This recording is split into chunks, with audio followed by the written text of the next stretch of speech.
হারাম। তাইলে আপনি এই যে ছাগলটা জব করলে যদি বাতাকান্দি বাজারও করে মরমুইরা এটা বাতাসে এলে গাছের সিফাত গিয়ে খেলতে বাতাসে নিলুয়ে জিজ্ঞায় এইরকম ছাগলটাও যদি জব হয় কেজি গুস্ত কেজি বিক্রি হয় 1200 থেকে 1500 টাকা।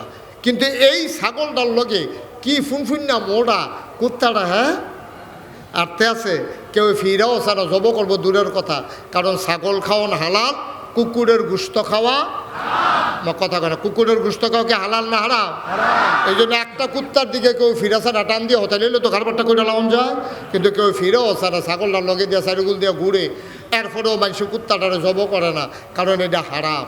তাইলে কুকুর খাওয়া হারাম, শুয়োর খাওয়া হারাম, ছাগল খাওয়া হালাল, গরু খাওয়া হালাল। এই জন্য এটি আমরা শিখাইছে আল্লাহ রাব্বুল আলামিন নবীজির মাধ্যমে, ঠিক কিনা কম? এটা আমরা জানছি কেমনে? জানাইছে কারা? আল্লাহ। আরে জুড়ে কন কে জানাইছে? জানাইছে যার মাধ্যমে, তিনি হইল আপনার আমার নবী মুহাম্মদুর রাসূলুল্লাহ। নবীর নাম শুনলে কি পড়তে হয়? 2-1 বার না বারবার, 2-1 দিন না প্রতিদিন, 2-1 সপ্তাহ না প্রতি সপ্তাহ, 2-1 মাস না 12 মাস, 2-1 বছর না সারা জীবন আমরা পড়ব সাল্লাল্লাহু আলাইহি ওয়াসাল্লাম। 1500 বছর আগে আল্লাহর নবী জানিয়ে দিলেন ছাগল খাওয়া যাবে, কুকুর খাওয়া যাবে না।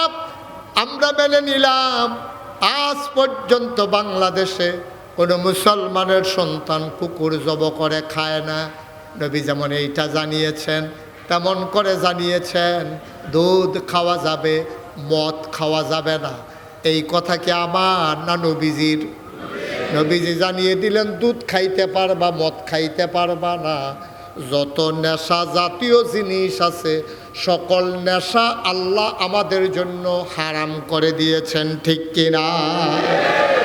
আমরা তো বুঝতে চাই না। আপনি ছাগল খান, কুত্তা খান না, আপনি এই গরু খান, শুকর খান না। কেন? আল্লাহ হালাল করে দিয়েছেন একটা, হারাম করে দিয়েছেন আরেকটা। তাইলে আপনি কুত্তা খান না হারাম, শুয়োর খান না হারাম। তাইলে যেই আল্লাহ কুত্তা খাওয়া শুয়োর খাওয়া হারাম করছে, এই আল্লাহ আপনার জন্য মদ খাওয়া হারাম করেছে, ঠিক কিনা কম? আপনি ওই জায়গাটিতে মানেন, এই জায়গাটা দিয়ে মানেন না। আপনার তো মেনুরা বিবাজিল কেতাবা তাকফুরুনা বিবাজ। আল্লাহ বলছেন এই তিতাসের মানুষ, তোমরা কি কোরআনের কিছু অংশ মানো আর কিছু অংশ মানো না? উদখুলু ফিস-সিলমি কাফা। তোমরা তাইলে একটা কাজ করো, পরিপূর্ণভাবে ইসলামের ভিতরে আইসা পড়ো। কিছু বাইরে থাকবা, কিছু ভিতরে থাকবা।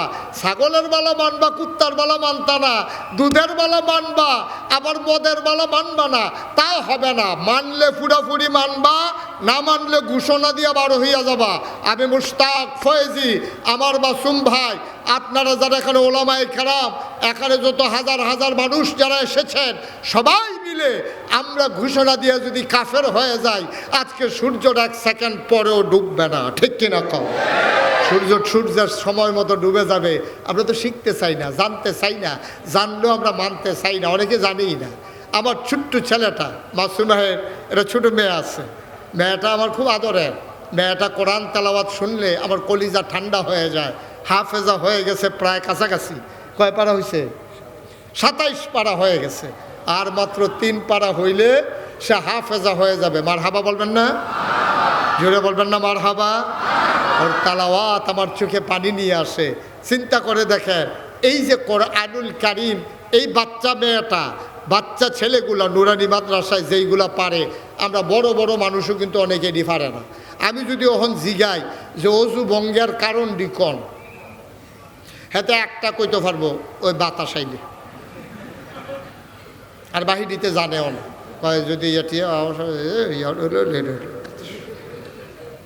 নাউজুবিল্লাহ বলবেন না? অজু ভঙ্গের কারণ আছে নাকি নাই? তা আপনি জানেন না, মানবেন কেমনে? হুজুরে যে ওয়াজ করতে আছে, তো হুজুরে কইছে আর কি, আপনারা তো কি ওয়াজ করবো, গোসলের কয় ফরজ, অজুর কয় ফরজ, এটিও তো জানেন না। একবার ফালদা কয় কি জানি না, আপনি গোসলে অজুর কয় ফরজ জানি না মনে করছে? তো কয় তো আপনি কন কয় ফরজ? কয় 17 ফরজ। অজুর ভিতরে ফরজ কয়টা? হাতে কইছে কয়টা? আহারে ঘুমাই গেছেন আপনারা? তো কথা কন না কা যখন জিজ্ঞাসা অজুর কয় ফরজ হাতে লাভ দিয়ে উঠতে সেটা কইছে কয় ফরজ 17 ফরজ হুজুরে কয় 17টা কয় 17টা কয় কন দেহি এখন কইতে কইতে তাই কইছে 19টা ঘন্টা ঠিক রাখতে পারতেন না আর কি কই আলাইছে কয়টা তো হুজুরে কয় আপনি নিজের মুখে কইলেন 17 ফরজ গণাত গিয়া পাওয়া গেল 19টা কয় আরও পারি ডরে কই না হাতে বলে আরও পারি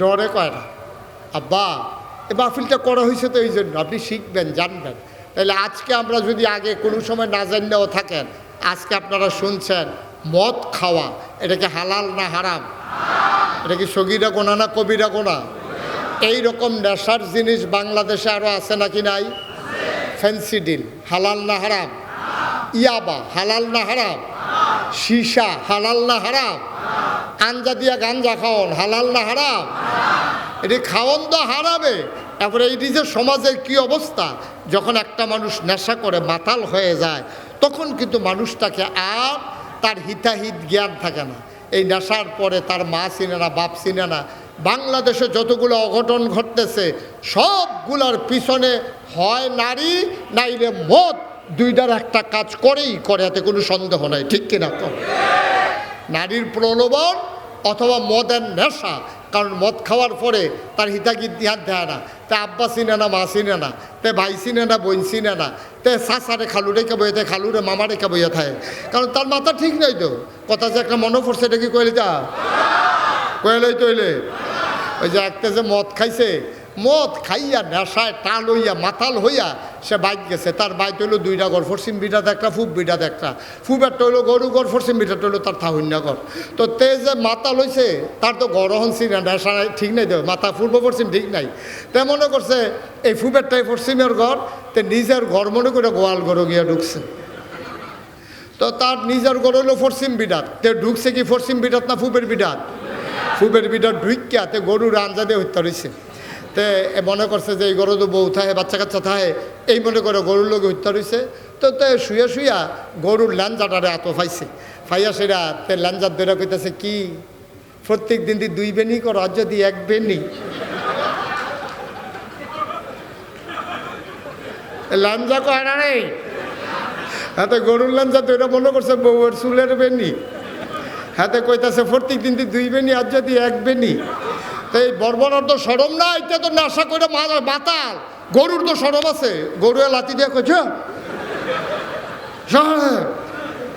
নাউজুবিল্লাহ কইতেন না আহারে মদ আহারে মাতাল নাউজুবিল্লাহ কইতেন না সেটা কইতেন না নাউজুবিল্লাহ মদ যে কি ডেঞ্জারাস জিনিস কত মা এই বাংলাদেশে খুন হয়েছে মদখুরের হাতে ঠিক কিনা কম কত বাবা অপদস্থ হয়েছে মদখুরের হাতে সমাজ আজকে নষ্ট হয়ে গেছে ভাইয়ারা ও ভাইয়ারা সন্তান জন্ম দিলে আব্বা হওয়া যায় না সন্তান জন্ম দিলে আব্বা হওয়া যায় না সন্তানকে যদি মানুষের মতো মানুষ তৈরি করতে না পারো তাইলে আব্বা পরিচয় দিলে বেজ্জুতি হওয়া লাগবে ঠিক কিনা কম তোমার ছেলেরে সাইডা দিয়া রাখছো মাগরিবের পরে সে যায় কই যায় সে খবর নেওয়া আব্বা আম্মার দায়িত্ব উঠতি বয়সের ছেলেদেরকে ছেড়ে দেওয়া যাবে না এই মদের খাওয়া যেমন হারাম এটার ব্যবসা করাও হারাম মদ খাওয়া যেমন হারাম ব্যবসা করাও হারাম সাপ্লাই দেওয়াও হারাম বহন করাও হারাম যেই সিএনজিতে করে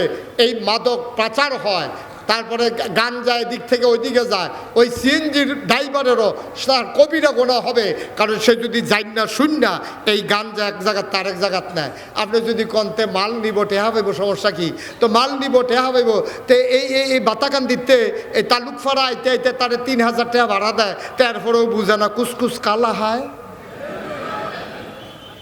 তারপরেও কি বুঝনের বাহির সেই জায়গাটা কি 3000 টাকা ভাড়া নি বাতাকান দিতে তালুকফাড়া আইয়া খালি কোনো মতে হালাই দিয়া দৌড় দিয়া লাগব 3000 খেরাত তো হ্যাবলে হয়তো বুঝনা ছিল এখন সময় মারাত্মক একটা রহস্য আছে নাকি নাই নাহলে আমার 3000 টাকা ভাড়া দেয় কেড়ে তুমি যেমন টান দিয়া হালাই দিয়া গেলে 3000 আর যদি ধরা খাইতে পারো সিএনজি বেড়াইয়া তুমি বেড়াইয়া নাই ঠিক কিনা কও এই বহন করা ছেলেরা বসো তে মনে করছো অন্য হুজুর এবার হুজুরে চিনচত্তা বাড়া সিফা দিয়া বইয়া থাক এটি উঠুন না মাহফিলেরই